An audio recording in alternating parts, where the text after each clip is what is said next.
It is the Practical Prayer Podcast pre-show on New Thought Media Network with Bill and Carol, and we're going to spend a few minutes chatting before we record an episode of the Practical Prayer Podcast, and this is your opportunity, for those of you who are watching us live on New Thought Media Network, to make a comment, ask a question, or perhaps put in a prayer request. If you were watching on the recording, you can always go to the website, which is bethelight.com, which is over there underneath Carol, b-the-light.com, and find the button that lets you do exactly the same thing. And we'll make this interactive and cooperative. So we're in the middle of September now, and where'd the year go? I was going to say, where'd the summer go? Summer has like 6 days left. Yeah, I can't believe it all, because, historically, my own life, when September comes, I start immediately focusing on Christmas. And, and I started feeling that. I'm like, really? Is it that time already for me? Not even Halloween or Thanksgiving. You're on Christmas now? I'm on Christmas. That's a hangover from when my kids were really small and we were on a budget. So we had to tighten up, until, because Christmas was coming. You get past Halloween and Thanksgiving is family. So yeah. Yeah, Thanksgiving is groceries and Halloween is candy, but you got to get big stuff to give away on Christmas. Yeah, and I have 3 kids about the same age, all like 2 years apart, one of them less than 2 years. So, yeah. Okay. A management I got to get exercise. Out of that. Well, you can. You don't have to, but you can. I hope it's not meaning that I have a scarcity mindset, but I just automatically think, okay, tighten up. Christmas is coming. Well, I have a feeling that what we're going to talk about in the episode today will apply to this. So perhaps we can revisit this conversation after we record the episode, and you can look and see if maybe there's something different going on. Or not. I hope not, but maybe. I'll look at it anyway. Be safe. Okay, and you've got a combination. I'm not even going to say what it is before we get into the recording the podcast episode. But you have it's a twofer. It's either a Certs, 2 mints in one, or Reese's Peanut Butter Cup, where these two things get put together. Where do you get this stuff? In my mind, it's like a blender. You keep on throwing stuff in, and I turn it into something different. But let's not try and get into how Bill's mind works. Let's just do the podcast. Okay. A practical prayer is a prayer that works. These discussions between Reverend Bill Marchiony and Carol Lawrence dive into the details of how it works and how to work it. Reverend Bill is a New Thought minister and the author of Practical Prayer for Real Results. Your new life begins with a new thought. Carol Lawrence is on a spiritual quest, finding the New Thought teaching after decades on the pulpit in 3 different traditional denominations. I've got some questions. Together, they're exploring the philosophy and activities that come together from many of the world's religions to create the practical spirituality that is New Thought.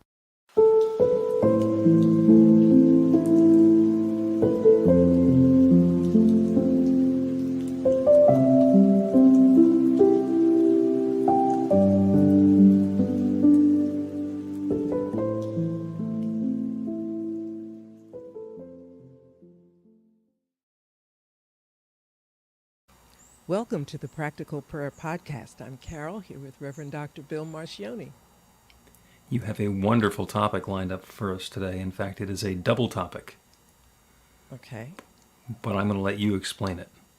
Okay. So the thing is manifestation and feeling and how one speaks to the other. And this is how it was a little bit difficult for me. The human that I admired most in life and beyond was my dad. Mm-hmm. And he was an incredibly serious guy. Like he had a sense of humor, but you wouldn't know it unless you knew him. And he just was, and so he could be friends with James Allen, Because when I read James Allen, I thought, oh God, that was my father born again, right? So feeling is important. I understand that in the manifestation and law of attraction and everything because it all works together. And so you're going to unravel that, I'm sure. But feeling is not something that's respected as important and, like a part of what needs to happen and be considered seriously in life. When you have something to do, you got to be like cold serious. And the reason that I, mentioned my dad in the beginning because he was just an incredibly serious guy. And I mean, I suppose he manifested okay. I don't know. he did. He never talked about that, but I look Right. at his life. Anyway, so that was the difficult time for me in making this transition, that pathway, because feelings was something that I was always taught to set aside. Not to deny that you have them, but they have no place in, the serious world of work and so forth. And also, there's no time for play. That's how I was raised like, there's no time for play. You need to focus on whatever, whatever. So now here I am in New Thought with the rest of those of us who are crossing the street and facing this. This it doesn't plague my life anymore, but it does come up every now and then, right? Yeah. Yeah. Okay. Well, to quote Carol, that's a lot. Oh no, I got said a lot. Okay. Go ahead. I'm Well, not no, sure you just that it's in the setup there, you included a lot, and I'm going to wind all the way back to manifesting, which is the buzzword for using the creative energies in the universe to bring something new into our being, and it uses the law of attraction, which is another buzzwordy one, or the law of correspondence. And what we're doing is we are using the creative principle that creates everything to create something new in our life, and then we're labeling the thing that we wanted to create as manifesting. And it works. It absolutely works. It has worked since the very beginning of time. It worked when we quantified it, and Phineas Parkhurst Quimby, what a great name, in the mid-1800s did some experiments and proved that it worked and set out his technique for making it work. And the spiritual process that was defined by the people who founded New Thought. And then the way that if we're going to use it at a superficial level, it works for anybody without even being spiritual. So you can do it without feeling. And as I have mentioned once or twice before, it works beautifully right up until it stops working. And that is where the feeling part comes in with the manifesting. And your father probably would have been quite chagrined to know that it was actually his deep feeling, which was his faith, his conviction, his belief, that was activating all of the success that he had in his life rather than the disciplined thinking that he was doing. Because we are free to be mistaken. We are free we are free to create good in our lives without really knowing how we're doing it. okay. Okay. So, and the feeling part of it is about connecting with our spiritual nature, with our internal faith and belief. And there's a difference between when you figure something out and you go, I figured it out, and when you know something and it hits you in your gut and you just know it and you feel it. And there are times when our intuition kicks in and we know something and we know it without knowing why we know it. And it's that deep internal feeling of, I got this.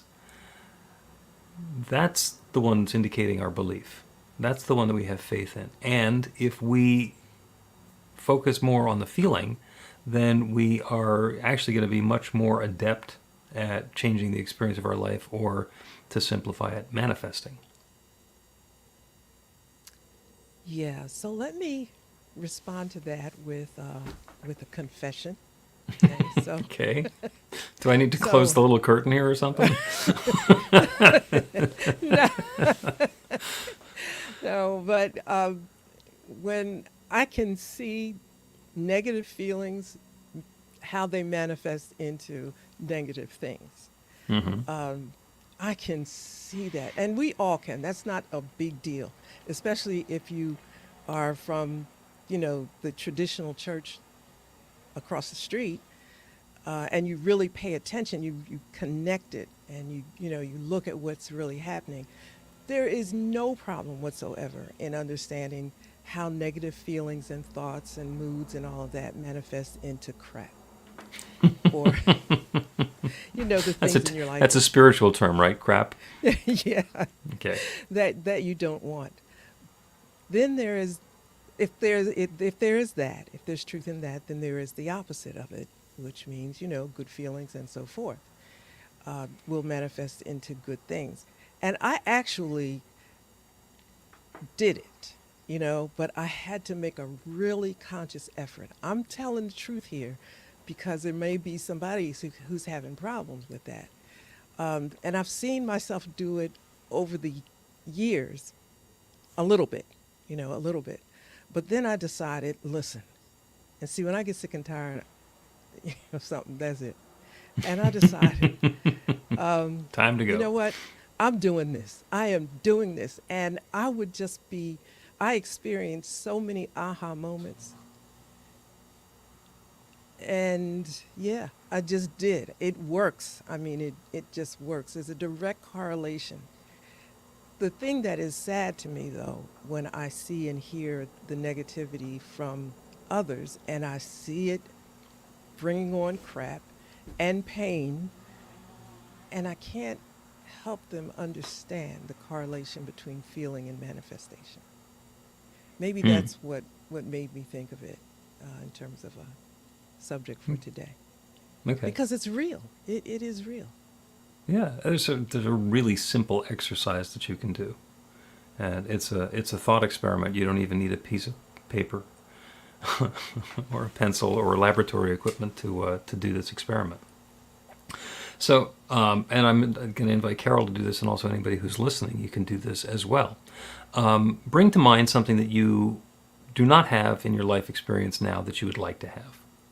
And it could be something in terms of your health or vitality or comfort. Maybe there's some part of the body that's hurting. Or perhaps it's something about the experience of prosperity. There's a concern that there's not going to be enough, or it's not going to last long enough. We're not going to be able to pay for X, Y, or Z. As we were talking about pre-show. Christmas is coming up. It's September, but Christmas is coming up. And if you're already concerned about Christmas, maybe that's an indicator of where it is. But maybe it's about relationships, love, connection, family. There's something where it might be going along okay, but you want it to be going along better. Or your creativity, the ability to engage in a project and do something and bring some meaning into the world and into your life or into your neighborhood or wherever that's going to be. So, and it doesn't matter which area it is. Just bring to mind whatever it is that you are not experiencing that you'd like to be experiencing. And once you've got that in mind, step into the felt reality of that. Once you have that, how will it feel? How will you feel in your body, in your mind, in your state of affairs to have that desired experience that you're currently looking at from the outside? How will it feel to be living it? To have that comfort or health or vitality, or the doctor's all looking at the charts and saying, well, we must have gotten the diagnosis wrong because you're perfectly healthy. Or the look at getting through with paying all the month's bills and still having a nice, comfortable cushion in the bank account. Or just peace and harmony and connection with your loved ones or with your community or whoever that happens to be. Or success in the project, whatever. How does that feel to you? And bring that feeling into your body. Just notice where it shows up. Well, for a lot of people, that shows up in our solar plexus, in our gut. For some people, it can be a different area. It doesn't matter. It's just worth noticing. And notice that feeling of what it feels like to be having the experience is like. And then the question is, if you could have that feeling of success, of accomplishment, of peace of mind, without having the pieces come together the way that you have previously described, if you could feel successful anyway, if you could feel loved and loving anyway, if you could feel healthy and comfortable without having to go through the surgery or the process or the weight loss program or whatever anyway, does the manifestation matter? Or is the feeling of success and completion and accomplishment enough? There are a lot of people, the stuff that we do as a means to an end is the distraction. I grew up as a human doing. Everybody's always talking about what we're doing as opposed to how we're feeling. And our success was measured in what we've done or what we've accomplished. And it doesn't matter how much money somebody makes as long as they're making enough to cover their expenses and live a happy, joyous life. You know, I can look at somebody else and say, wow, they could do so much more with their life, but they don't need to because they're having a great time. They're feeling good. They're in wonderful relationships. And the rest of it becomes judgment. So the difference between manifesting and feeling is that feeling is the goal and manifesting is the avenue to get to the goal. But in a way, when you explained it, it was like the manifestation or the manifesting the thing that you want is negotiable. Absolutely. Absolutely. When we establish in our own awareness what that feeling of success and completion and arrival feels like, and we open ourselves to that feeling, and we can set some of the parameters, like this is about my work life, or this is about my relationships or my family. This is how I want to feel when I'm interacting with my family. It then matters much less what all of the individual players do. Do I need to be getting the respect that I think I deserve from the children who I've raised? Or is it okay if we just for some reason get together and in spite of everything that's happened before, we're having a wonderful time and connecting on a much deeper level than we ever have? There's still that area of or specific that you want fixed or changed, perhaps. I was in conversation with I have to think of her actual relationship to me, but second cousin. And her mother and I were so close. Yeah, she was a little older than me, so I never knew life without her. Mm-hmm. And she passed a couple years ago, and it was really rough. But her daughter, when her daughter was born, it was so exciting. It was like I had a baby too. And we just, over the years, we lost touch a little bit. And long story short, we were talking the other day, and she told me about things that she remembered about me when she was little that I had done and blah, blah. And I was just, it's interesting because I was a little down about another relationship, family relationship. And when she told me that, out of the blue, like I remembered actually, I would have never come up with it. But as she mentioned it, I said, oh yeah, I remember that. But I couldn't imagine in my wildest dreams that would have meant that much to her. Mm-hmm. And it lifted me sky high. And it was great. The feeling was great and it was just wonderful. But there was still that other situation. So I got to feel good for a little bit. And I still do. I still do feel that way, but there was still the other one. So, I mean, how do you deal with that? The other one, you mean all the time you spent not being in a relationship with her? The other relationship that I was feeling a little bad about, and I just asked this one, my second cousin. I just asked her a simple question, and it just opened up a whole can of worms. Everything wasn't great. Most of it was funny. It was like, oh my God, can't believe that. But I wasn't the only one noticing the relationship that wasn't to everybody's liking. I wasn't the only one. And I thought, well, maybe I was, but no, so I'm not. but I'm still not terribly happy that that relationship isn't good. Now, I'm grateful that my cousin told me about something and how she looked at me over the years. I mean, it just made my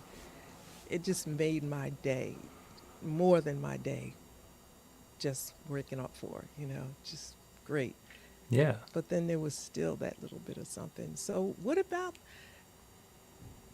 what do I mean, I had good feelings. I did. I agree. Isn't the whole thing supposed to turn around? Like, Oh, you know, supposed to? Who yeah, knows? yeah, yeah. I I mean, know, let's suppose. let's talk about the interaction with your second cousin, Hmm. who was your baby when she was born, and then she kind of disappeared for a while, and there was this void of happiness, and it turns out later that there was something in the relationship that was really meaningful for her and really uplifting that you weren't aware of. Hmm. So you didn't actually have to do anything. When the opportunity came along, it turns out that all of the doing had already been done, and probably many, many years ago. Yeah. And she's remembering it, but she's now just reflecting it back to you. Hmm. So, and it's So, possible that with the other one, there's something else going on. There's a missing piece that we don't understand yet. And when it eventually turns around, or when that piece comes gets fit in where it belongs, it'll be, oh, that's what's going on. hmm. Oh, Okay. that's Well, what's going on. so you say, what you're saying, I need to be patient because I have gone through every single thing that could possibly be something I could have done. Mm-hmm. It just, like maybe I blinked wrong once. I mean, I've gone through so so much, and then I just got to the place where I said, you know what, I'm done. I'm totally done.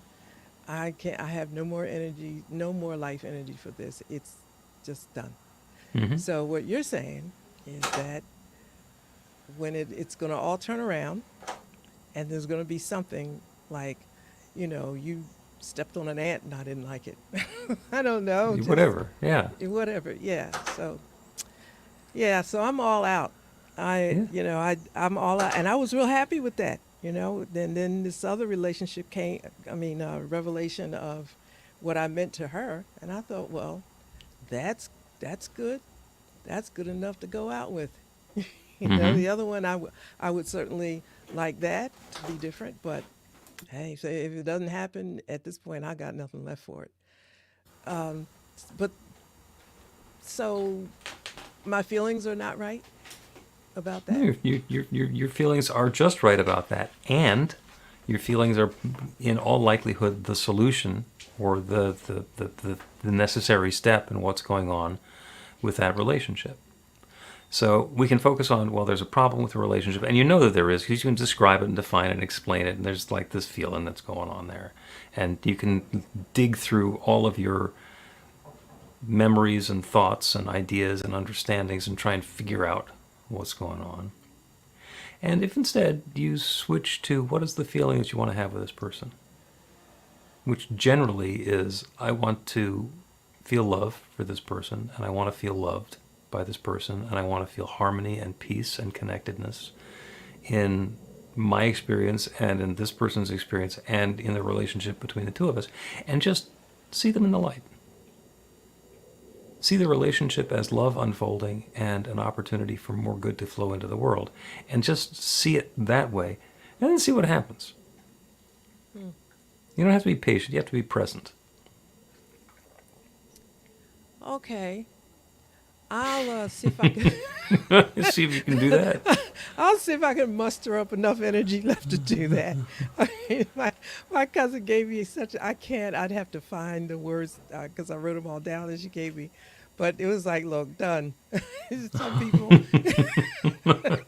you gotta just let them. They love who's in your space, in your circle. She calls it a square, in your Hmm. square, and you know, like the rest just is what it is. And I said, you know what? Everything doesn't have to work out right. It Well, just everything doesn't. is working out right. It might not be the way that you thought it should. Yeah. Yeah. So who knows what's going to change? Let's take a break and continue talking about manifestation, feeling, or manifestation versus feeling, or feeling has this score and manifestation has that score. I don't know. I don't know. I don't know. Let's find out.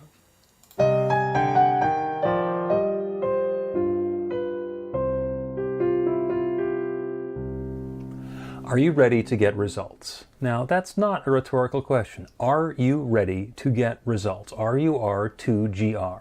That's actually the abbreviation for the steps in a practical prayer. Recognition, unification, realization, gratitude, and release, with a couple of extra steps in there in case some doubt creeps in along the way. RUR2GR. This class is about the prayer technique that's common to all of the spiritual practices and religions in the most effective prayers that they have. And by effective, I mean that the prayer works. It actually creates a change in the experience of the person doing the prayer. It gets a result. We're going to begin with theory, and then we're going to take it into practice. By the end of the class, you will have your very own practical prayer that will help create transformation in your life.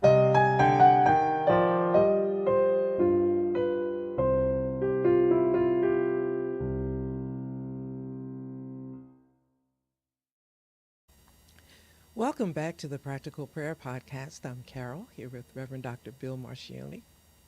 We're having a great conversation about manifestation and feeling. And my notion that they're two different things.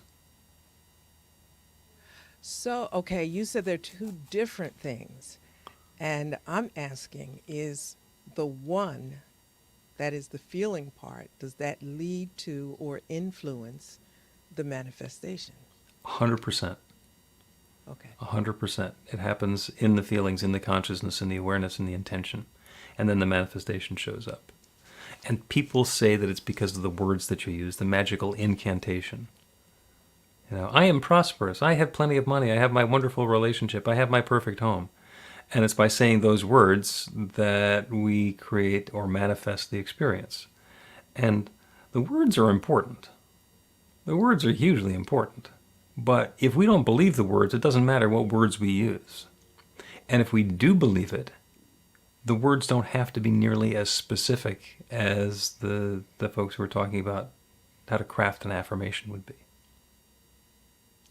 Yeah, I kind of figured that a little bit because way back, I found a workshop that I had done, years back, and I found the affirmations that I had given. I didn't know there were affirmations at the time, by the way, so we'll look at that. I'll tell you. But anyway, it was like just whatever. And I thought, wow, that's amazing. And I remember when I gave it out and how the response was. And now I'm looking at it. This is what I felt when I first discovered that handout. You know what?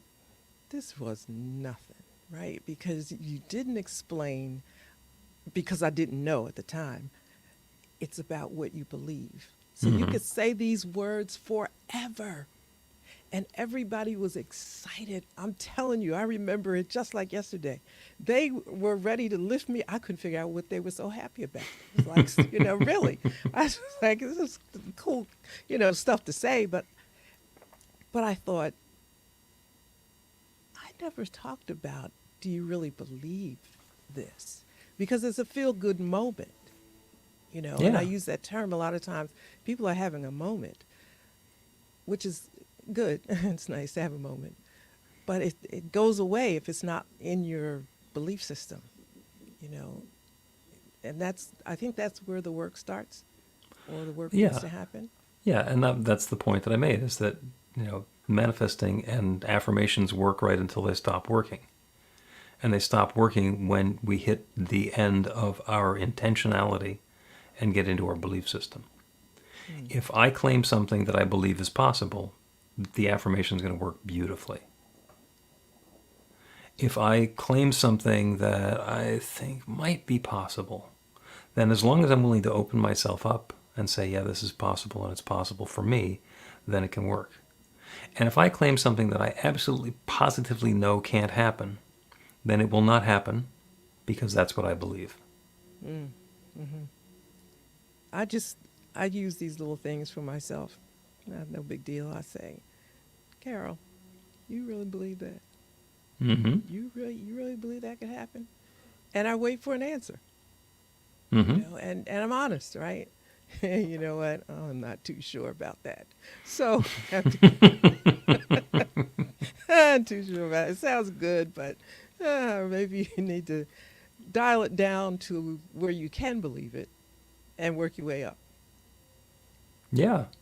Well, and we talk about that when we're talking about practical prayer, getting back to the title of the podcast. The practical prayer is 5 or 7 steps in a prayer. And in the first couple, we identify the infinite creative power that creates everything and identify that we are part of it. So we're using that same creative power. And then we're going to say our affirmation. And the next steps are determined by what happens right after we say that affirmation. If we speak that affirmation from that place of power and authenticity, and a little voice in the back of our head says, I don't think so. Or, yeah, but you're not. If we hear something contradicting that claim that we've just made, that's huge. That little voice, as annoying as it is, because I've just said, I am prosperous, and it says, yeah, but you don't have money to pay the rent. Yeah. I am loved. Yeah, but she still won't call you back. Yeah, I have my perfect work. Well, yeah, but the boss is a jerk and you're not going to lay everybody off. That little voice is an indicator of what we actually believe. And it's hugely powerful because in the same way, do I really believe this? It happens as part of the process as well. Do I really believe this? Because if I don't believe it, if I'm getting a yeah but, if I'm getting an objection in my consciousness, then I either need to go back and face that false belief, and there's some techniques for being able to do that, or I need to readjust whatever it is that my affirmation is, whatever that prayer is for, because maybe I'm thinking bigger. I want to be the most powerful person in the world. Well, yeah, but you're not going to ever do that. All right, well, how much power do I really want to have? I want to be elected vice president of the Block Association. Well, okay, that's more reasonable. Can I believe that? Yeah. and get ourselves to the point where we're setting an intention and speaking an affirmation that we can believe in. Do I have all the money in the world? No. Do I have enough money to pay the rent? Well, that's different. Did you want to be in charge of the Block Association? You seemed to thought that was kind of funny. No, but it made me think of something that I did want quite recently, and I thought, okay, Spirit, I know that I have all the right stuff to do this. I know I do. So let's see what we're gonna do here. And there was something nagging at me. Anyway, a series of things. Actually, I was watching on television on YouTube, and I thought, I don't want to do that part. Oh, I don't want to do that. And I asked myself, are you being, obdurate? Are you being lazy? You being whatever? No, none of that. No, that is not, I ain't wired for that part.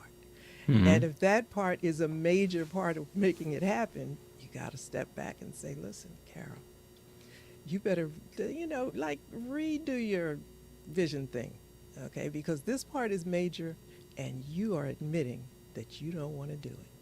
And if you don't want to do it, you're not going to do it. Yep. So, yeah, so yes, I call that work, and I break it down because, yes. Yeah, well, I just think, and sometimes you just have to face who we are and what we're bringing to the circumstance. When I was in high school, I decided that what I really wanted to do was direct television shows, especially live television shows. Camera 1, focus on this person, take 1, then camera 2, move over there, take 2, and the person's. And I went to college for it. And it turned out, after I'd been studying this for some period of time, that one of the key requirements of a successful television director is the ability to multitask, which I do not possess. So, and I didn't have access to a prayer technique then, but if I had prayed to be able to multitask, I would not have gotten that gift. What eventually would have shown up would have been the clarity of, do something else for a living. Yeah. Okay. So, or how about this? The other people that you need to do the parts that you can't do are there or appear. Is Even with that that, it? I mean, for a television show, there's one guy who needs to be able to call all the shots. Okay. That's the job, and I Mm-hmm. do not have the widescreen bandwidth to do enough things at once to know what's supposed to be happening with the audio and the script and the titles that are coming up next and where the camera needs to move so it's ready for when the actor does what they're. I can't do that. I'm not wired that way. I Particularly get glamorous, a really cool thing to be able to do, and I wish I could, but I can't. So, it. This is quick story, and you made me think about this because I'm a writer. I write every day, mhm. and I do nonfiction, and I can just bliss out on nonfiction. And so somebody said, you should write stories because you tell good stories. And I said, I can't remember characters. I mean, I'd get into chapter 3, and by the time I get to chapter 7, somebody's going to say, well, what happened to Fred? Who's Fred? I don't know. Fred. I said, no, you got to stick with what you know you can do. Yeah, got to go back 37 pages and kill Fred off so they don't ask Yeah. again. I ain't even trying. I just so yeah, Yep. knowing yourself is good. Yeah, I completely understand. And I can't write fiction either because I always want to tell the end of the story. When I get 30 seconds in, I want to tell the end of the story. But that's me. Let's take another break and continue talking about manifestation and feelings. Learn to put practical prayer to work in your life. The steps are simple to learn and let you begin to get real results to create the life of your dreams immediately. Reverend Bill Marchiony's widely acclaimed book, Practical Prayer for Real Results, gives you a clear summary of the New Thought principles behind practical prayer and the series of easy-to-understand steps found in the most effective prayers from religions and spiritual practices all over the world and throughout history. Practical prayer is not a replacement for your religion or practice. It's a technique to make the work you do in consciousness even more effective. The book includes 40 prayers on various topics that you can adapt as needed and use as your own. Practical Prayer for Real Results is available in paperback, Kindle, and audiobook on Amazon or at b-the-light.com. That's b-the-light.com. Welcome back to the Practical Prayer Podcast. I'm Carol, here with Reverend Dr. Bill Marchiony, who just got back. I teleported back into the studio. That's true.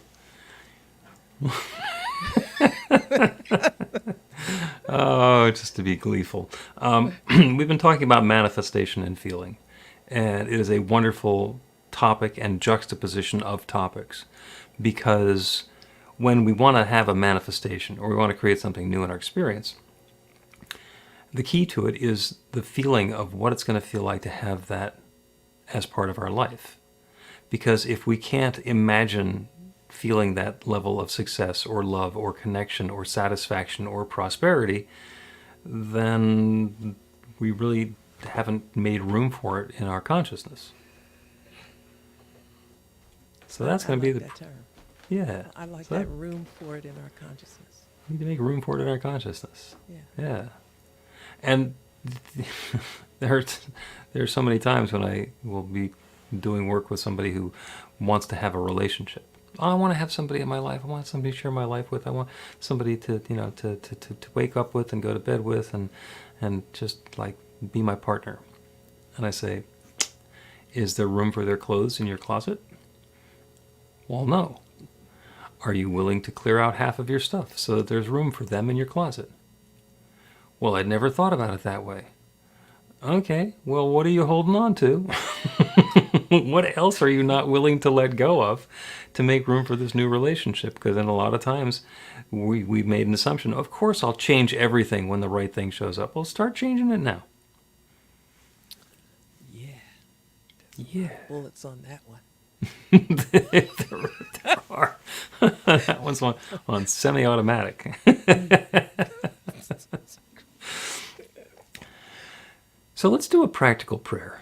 And the practical prayer it will be about the feelings behind the desires for the manifestation that we want to have. And I'm not talking about manifesting. I'm talking about desired manifestation, because that puts it out there in the realm of things that we can think about, rather than a success metric that we have of, oh, I've manifested this. Well, manifesting something means that it has shown up in our lives.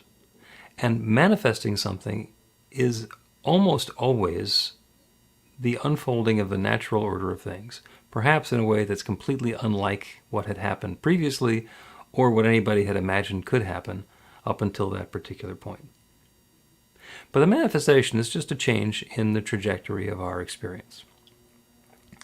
And what happens when there's that change? All the stories we hear about people who have had a manifestation or manifesting experience, they're talking about how good it feels. Well, let's start with that. Let us start with the feeling that we will have once the change has happened. Let us identify the area in our life that we are not currently satisfied with, or where we're yearning for more. And bring that into our awareness, and then turn away from the world around us. You can close your eyes if it's comfortable and safe to do that, so that we can just be with the idea of that new desired experience and feel what that feels like. How does that success, how does that relationship, how does that peace of mind or that physical well-being feel? What does having that experience bring in your emotional state? Is it peaceful? Is it joyous? Is it delighted? Is it happy? Is it calm? What does it feel like to have that experience in your life? And that's the invitation. We are inviting whatever the pieces fitting together might look like to bring about that feeling. And it might be exactly the pieces that we thought they were going to be.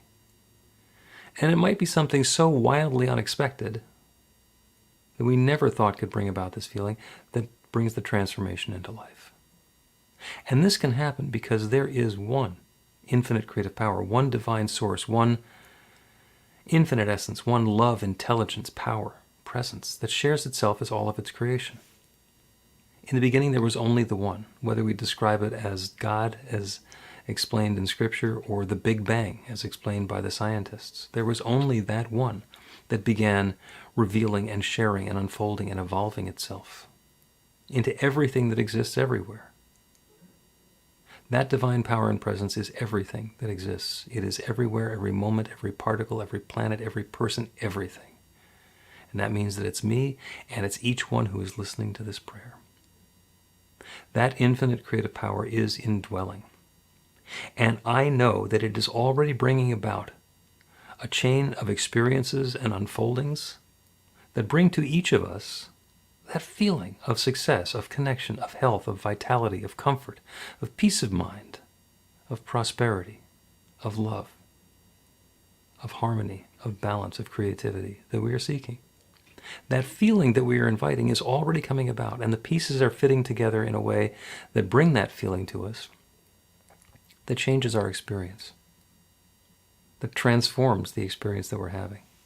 And good and more good and more love are unfolding. And there's nothing that can stand in the way of this infinite power. This one divine presence is all there is. There is no opposition to it. So as we get ourselves out of the way, that infinite creative power is creating something new and transformational and wonderful for us. And it's happening now. I'm so grateful for it. I'm grateful for the transformation. I'm grateful for the awareness of the process. And I'm grateful to be able to speak this word and release it into that creative law that creates everything. Everything. And to know it now is creating this. And so I let it be. And so it is. The Practical Prayer Podcast with Reverend Bill Marchiony and Carol Lawrence is a production of BeTheLight.com. be-the-light.com. Where you can find more information about practical prayer for real results. Our theme is by Music of Wisdom. You can learn about the spiritual community of New Thought Philadelphia with daily guided meditations, Weekly celebrations of spirit, and Reverend Bill's classes in practical spirituality at newthoughtphilly.org.